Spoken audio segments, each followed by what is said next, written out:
शिवजयंती उत्सवाच्या अनुषंगाने कोल्हापुरात पोलिसांनी कॉम्बिंग ऑपरेशन केलं। गोखले कॉलेज ते हॉकी स्टेडियम या मार्गावरील विश्वा पंढरी जवळ दोन इसम लाल रंगाची दुचाकी रस्त्याच्या कडेला लावून धारदार हत्यारे विक्री करत असल्याची खात्रीलायक माहिती स्थानिक गुन्हे अन्वेषण शाखेला मिळाली। पोलीस निरीक्षक रवींद्र कळमकर यांच्या मार्गदर्शनाखाली पथकातील उपनिरीक्षक जालिंदर जाधव, अंमलदार कृष्णात पिंगळे, युवराज पाटील, परशुराम गुजरे, अमित सरजे, वैभव जाधव, राजेश राठोड यांनी त्या ठिकाणी जाऊन छापा टाकला।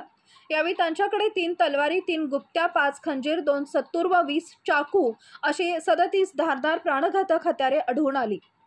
ही सर्व हत्यारे जप्त करण्यात आली व ती विक्री करत असलेले सुनील सिंह, मोहन सिंह दुदाणे, वय वर्ष 32, राहणार वंदे मातरम कॉलनी, बालाजी टॉकीज जवळ, मैसूर, कर्नाटक व गोविंद सिंग भारत सिंग टाक, वय वर्ष 29, राहणार असरे नगर, निप्पाणी, जिल्हा बेळगाव यांना ताब्यात घेतले।